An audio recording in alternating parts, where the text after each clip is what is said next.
شرائط مناظرہ ہوں یا میدان مناظرہ، مناظر کو حاضر دماغی سے بات کرنا لازم ہے۔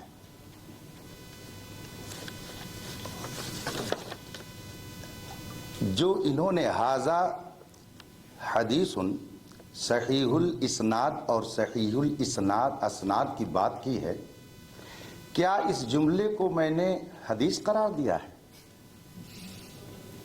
یہ حدیث نہیں ہے۔ تو پھر آپ نے یہ فرمایا کہ ایک منٹ آپ میری بات سن لیجئے۔ وہ بات نشاندہی کرنا میں کس پہ آپ اپنے ٹائم میں جواب دیجئے گا، اپنے ٹائم میں جواب دیجئے گا۔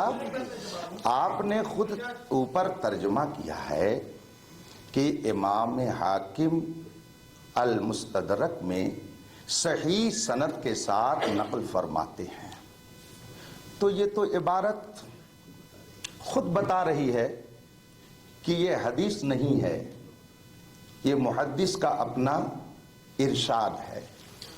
میں نے اس جملے کو حدیث رسول نہیں کہا ہے۔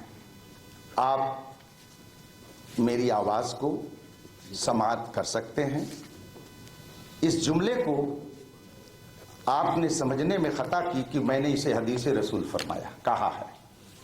یہ تو خود مصنف کا اپنا ارشاد ہے، محدث کا فیصلہ ہے۔ اس لیے آپ جو اسے افطرا کہہ رہے ہیں کہ رسول پاک پر افطرا اور توبہ کریں، یہ آپ کی بنیاد ہی غلط ہے، بنیاد ڈھہ جاتی ہے۔ یہ میں نے کہا ہی نہیں ہے کہ وہ حضور کی حدیث ہے۔ آپ نے کیسے کہہ دیا کہ حضور کی طرف اس کی نسبت کی گئی؟ ہاں، یہ میں نے حدیث شریف جو پیش کی تھی، چونکہ اس میں صحیح الاسناد یا اسناد کا لفظ موجود ہے، تو میں یہ دکھانا چاہتا تھا کہ اگر حدیث بغیر سند کے معتبر نہیں تو ہماری اور آپ کی بات بغیر سند کے کیسے معتبر ہو سکتی ہے؟ مین چیز یہ ہے، اور الحمدللہ کرم ہے ہم لوگوں پر محدثین کا۔ ان اصح الکتب بعد کتاب اللہ تعالی علی الارض البخاری،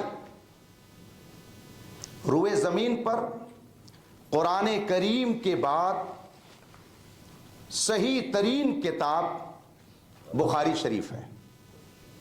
بخاری شریف سیدنا امام بخاری رحمۃ اللہ تعالی علیہ نے تصنیف فرمائی، مگر وہ یہ جانتے تھے کہ بعد میں بہت سارے لوگ بے سند گھومیں گے اور رسول پاک کی طرف اس کی نسبت کر دیں گے، تو انہوں نے سند باقاعدہ لکھ دی۔ تو سند کا لکھنا یہ تو تمام ائمہ محدثین سے ثابت ہے۔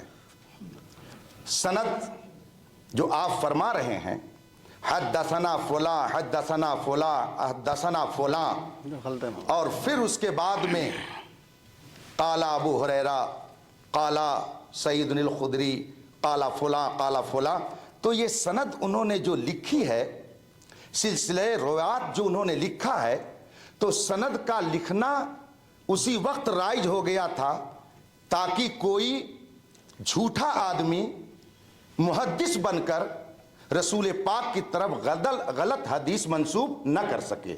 تو جس طرح سے انہوں نے سندیں لکھ دی تاکہ کوئی جھوٹ کی آمیزش نہ کر سکے، اسی طریقے سے ہندوستان نہیں، دنیا کی بڑی بڑی یونیورسٹیوں میں سندوں کا سلسلہ جاری ہو گیا تاکہ کوئی عالم کا لبادہ اوڑھ کر جا کے قوم میں عالم بن کر کے لوگوں کو گمراہ نہ کرے۔ اس لیے علت مشترکہ موجود ہے۔ اسی لیے ایک بہت عظیم الشان محدث نے فرمایا ہے، لولا الاسناد لقال من قال ما شاء، اگر سند نہ ہوتی تو جو چاہتا جیسا چاہتا کہہ کر کے حضور کی حدیث بنا دیتا۔ یہ سند اسی لیے ہے اور محدثین نے اسی لیے لکھا ہے تاکہ جھوٹ کی آمیزش نہ ہو سکے۔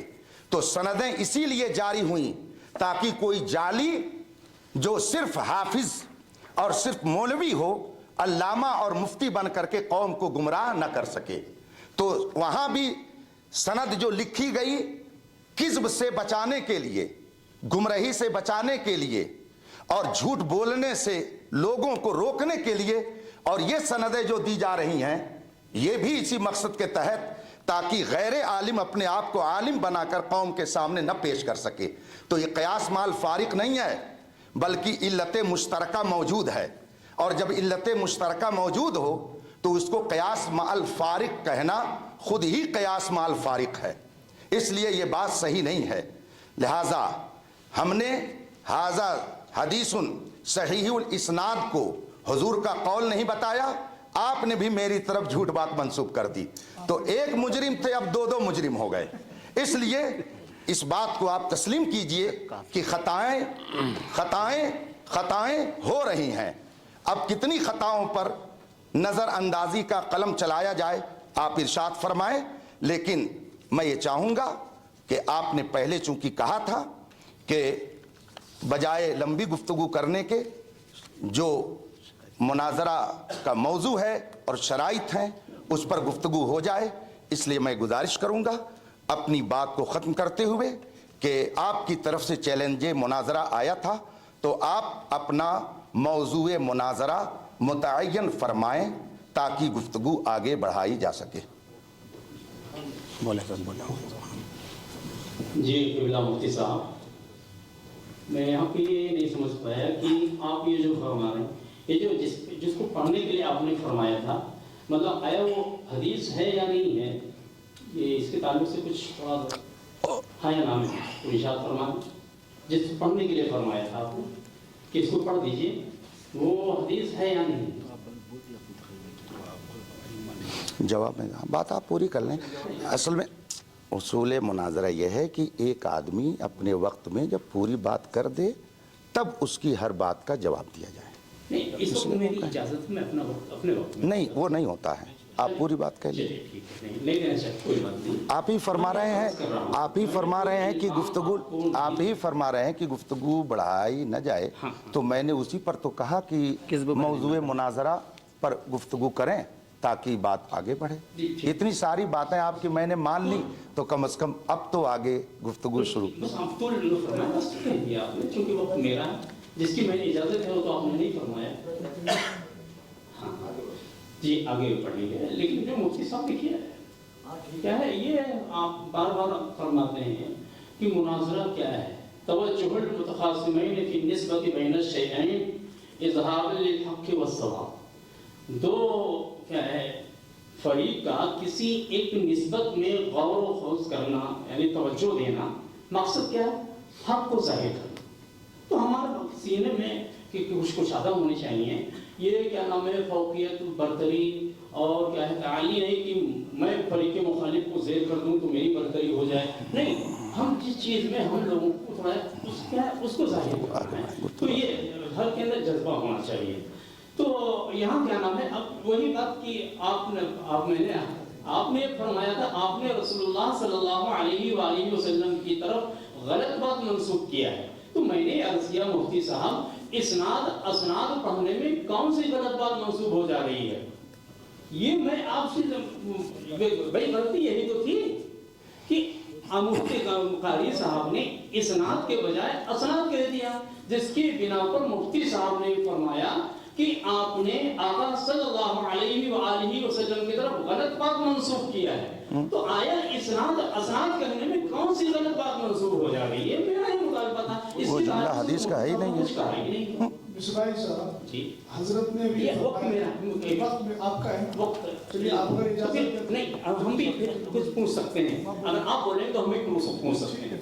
ہاں میری یہ گزارش تھی۔ دوسری چیز یہ ہے کہ وہی سند والی بات آ گئی کہ مفتی صاحب کہتے ہیں علت مشترکہ ہے۔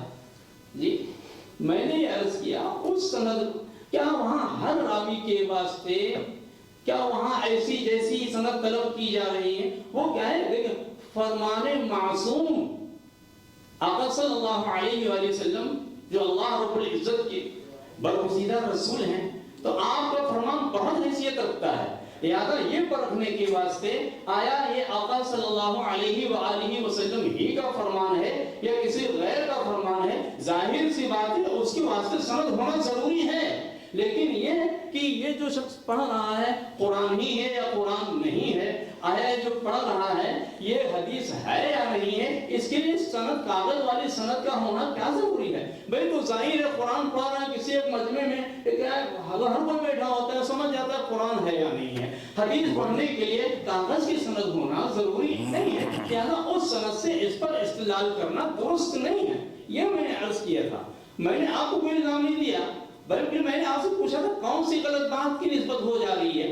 اگر اسناد کہنے میں رسول اللہ کی طرف غلط بات کی نسبت ہو رہی تو اس کی نشاندہی کی جائے، اور اگر نہیں ہو رہی تو پھر آپ کی طرف سے قاری صاحب پر یہ الزام ہے. اب پہلے آپ نے خود ابھی بات کو طول دینا ہے. اس کو کہتے ہیں مجادلہ، اس کو کہتے ہیں مقابلہ، اسے مناظرہ نہیں کہتے ہیں. اس لیے کہ مناظرے میں کیا ہے، اظہار الحق یعنی حق اور درست بات کو ظاہر کرنا مقصد ہوتا ہے، جبکہ مقابلہ اور مجادلہ میں کیا ہوتا ہے، مقابلہ میں کیا مطلب اپنی اعلی فوقیت برتری ظاہر کرنا ہوتا ہے، مجادلہ میں صرف جھگڑا مقصود ہوتا ہے. تو ہم مجادلہ اس کو نہیں بنانا چاہتے، مقابلہ نہیں بنانا چاہتے، بلکہ یہ مناظرہ ہی نہیں ہے. یہ تو مناظرے کی شرائط طے کریں، ہم بھی یہیں پہ ختم کر رہے ہیں. میں نہیں بڑھانا چاہتا بات. مفتی صاحب سے میں عرض کر رہا ہوں کہ بات آپ طول دے رہے ہیں. آپ نے کہا بھی آپ نے توبہ کیجئے، توبہ کا مطالبہ آپ نے کیا، جبکہ اس سے بڑھ کر کے آپ نے آقا صلی اللہ علیہ وآلہ وسلم کی ذات اقدس پر آپ نے جھوٹ باندھنے کا اتہام لگایا، جبکہ قطعاً جھوٹ ثابت ہوتا نہیں ہے. جو کیا ہے توبہ کا ہے تجدید نکاح، یہ آپ کی ذمہ داری ہے. لیکن میں نے تو یہ مطالبہ کیا. اب چھوٹی سی بات کی بنیاد پہ کہ قاری صاحب دکھا رہے تھے انگریزی بات، کیا انگریزی میں عربی ہی لکھا ہے. اب کہتے ہیں عربی ہوتا ہے عربی کی نہیں، وہ تو انگریزی میں جو لکھا تھا وہ عربی پڑھ دی، اس کو لے کر آپ بات بڑھا رہے ہیں. تو اہل فہم جانتے ہیں، جو سمجھ بوجھ رکھتے ہیں کہ واقعی آپ طول دینا چاہتے ہیں، خلط مبحث کر رہے ہیں، مغالطہ دینے کی کوشش کر رہے ہیں. اور حقیقت یہ ہے کہ خود آپ جو ہے آپ نے بہت بڑا الزام لگایا ہے قاری صاحب کے اوپر آقا صلی اللہ علیہ وسلم میں جھوٹ باندھنے کا. اس سے کیا مطلب جبکہ جھوٹ نہیں ہو رہا ہے، توبہ رجوع آپ پر ضروری ہے. ٹائم ہو گیا بھیا. اب آپ اچھی طرح سمجھ رہے ہیں. پہلی بات تو یہ ہے کہ چلیے اجازت ہے معاون کو بولنے کی، لیکن کافی دیر سے مجھے لگ رہا ہے کہ شاید عملی طور پہ متکلم چینج ہوتا جا رہا ہے. دوسری بات یہ ہے، حضرت نے فرمایا تھا کہ حاضر دماغی بہت ضروری ہے. مناظرے کے لیے حاضر دماغی، اب سن لیجیے جی ہم بالکل سنتے ہیں. حاضر دماغی اس لیے ضروری ہے کہ اگر دماغ حاضر نہیں ہوگا تو وہ بر وقت بات کا انکار کر سکتا ہے. دوسری بات یہ ہے کہ وہ اصل بات کو سمجھ ہی نہیں پائے گا. ہم سے بار بار یہ کہا جا رہا ہے کہ آپ وقت کو بڑھا رہے ہیں، اور دو لفظ کی بار بار رٹ لگائی جا رہی ہے، خلط مبحث اور مغالطہ. مجھے لگ رہا ہے کہ شاید فریق مخالف نے اس کو بڑی اچھی طریقے سے محفوظ کیا ہے ذہن و دماغ میں، اور بس بار بار اسی لفظ کا اعادہ کرنا ہے. الحمدللہ رب العالمین نہ ہم خلط مبحث کر رہے ہیں اور نہ مغالطہ دے رہے ہیں. یہ اہل سنت والجماعت کی شان ہی نہیں ہے. دوسری بات یہ ہے کہ مفتی صاحب قبلہ نے پہلے ہی کہا کہ میں نے صحیح الاسناد کو حدیث کا ٹکڑا قرار نہیں دیا ہے، اور صراحت کے باوجود بھی مصباحی صاحب اصول آپ نے پڑھے ہوں گے.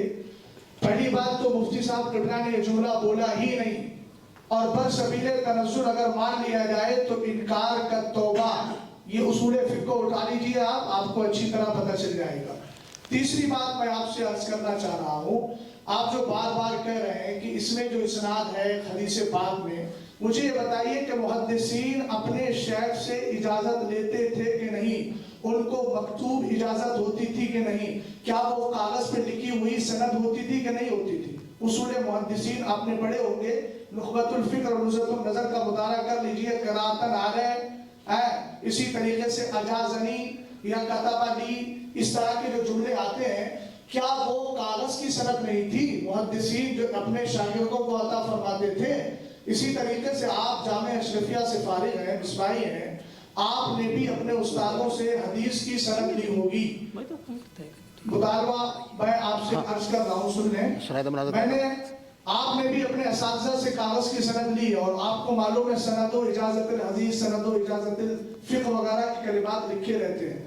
محدثین حضرت نے یہاں علت مشترکہ یہ بیان کی کہ جس طریقے سے آپ جانتے ہیں کہ ہمارے بزرگان دین نے، محدثین نے حدیثوں کی سندیں اس لیے لکھی ہیں تاکہ کوئی جعلی محدث آ کر کے حدیثیں گڑھ کے حضور علیہ السلام کی جانب منسوب نہ کرے۔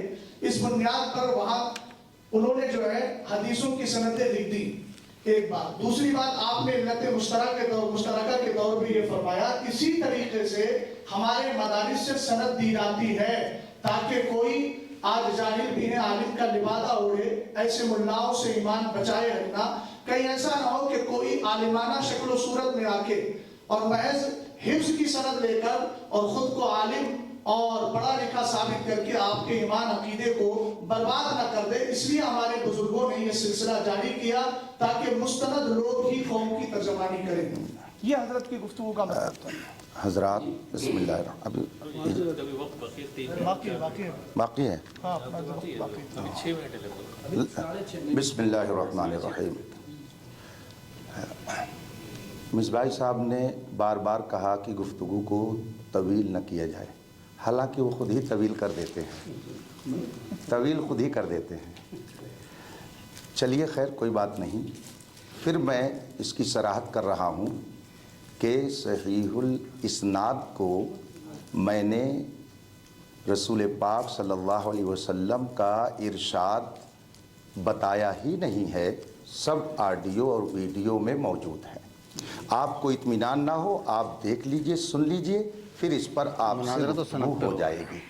رہی بات یہ کہ کیا اس طرح سے لکھ کر کے سندیں دی جاتی تھیں، مجھے بہت حیرت ہو رہی ہے، بہت حیرت ہو رہی ہے قلت علم اور ذلت علماء پر، کہ علم اس قدر قلیل ہو گیا، اس قدر تھوڑا علم ہو گیا۔ کیا رسول پاک صلی اللہ علیہ وسلم جب کسی کے پاس کوئی پیغام بھیجتے تھے، یا حضرت صدیق اکبر رضی اللہ تعالی عنہ، حضرت سیدنا عمر فاروق اعظم رضی اللہ تعالی عنہ، حضرت سیدنا عثمان غنی رضی اللہ تعالی عنہ، حضرت سیدنا علی رضی اللہ تعالی عنہ نے اپنے گورنروں کو، کسی کو معزول کیا، کسی کو گورنر بنایا، تو کیا وہ لکھ کر کے نہیں دیتے تھے کہ میں تمہیں معزول کرتا ہوں اور تمہاری جگہ فلاں کو میں مقرر کرتا ہوں؟ یہ سند نہیں تو کیا ہے، اور تحریری سند نہیں تو کیا ہے؟ اگر خلفائے راشدین کسی گورنر کو معزول کرتے تھے، تاریخ الخلفاء ہی پڑھ لیجئے، کتب الیہ ارسل الیہ رسالتن جاء برسالتہ، وہ خط لے کر آئے، وہ تحریر لے کر آئے، یہ ثبوت ہی تو ہوتا تھا۔ سند بے معنی ثبوت ہوتا ہے، اور کسی کو گورنر بنا کے بھیجنا، کسی کو معزول کر دینا، یہ تحریراً جاتا تھا۔ کتب تاریخ، بالخصوص آپ تاریخ الخلفاء دیکھ لیجئے، اس میں بھرا پڑا ہے حوالہ۔ تو جس طریقے سے اس زمانے میں کسی کو منصب دیا جاتا تھا تو سند دی جاتی تھی کہ اب تم گورنر بنائے گئے، تم معزول کیے گئے، اسی طریقے سے پڑھانے کے بعد اساتذہ نے اپنے طلبہ پر مہربانی کی کہ ہم نے تمہیں پڑھا دیا ہے، یہ ثبوت لے کر کے چلے جاؤ۔ سند بے معنی ثبوت ہے، کسی چیز کا ثبوت زبانی بھی ہوتا ہے اور ثبوت تحریری بھی ہوتا ہے۔ تحریر ہو گئی تو اسی کو تحریری سند کہا جائے گا، اور اگر صرف یوں ہی زبان سے کہہ دیا تو لسانی سند ہے۔ اس پر کون سی گفتگو طویل کرنے کی ضرورت ہے، یہ تو آپ بھی جانتے ہیں۔ ابھی مولانا شہزاد صاحب نے آپ سے کہا سند فقہ، سند حدیث، بلکہ سند فضیلت آپ نے خود اپنے اساتذہ سے حاصل کی، آپ نے اس کو لیا، آپ کا عمل بتا رہا ہے کہ آپ کے نزدیک بھی اس کی کچھ نہ کچھ اہمیت ضرور رہی ہوگی۔ کسی زمانے میں کم اہمیت تھی، کسی زمانے میں زیادہ اہمیت ہو جاتی ہے۔ آپ بغیر سند کے کسی جاب میں چلے جائیے، کسی کمپنی میں کوئی قبول کر لے تو آپ جو کہیں گے میں آپ کو انعام دوں گا۔ چپراسی بنانے کے لیے بھی لوگ دیکھتے ہیں کہ کوئی سرٹیفکیٹ ہے یا نہیں ہے،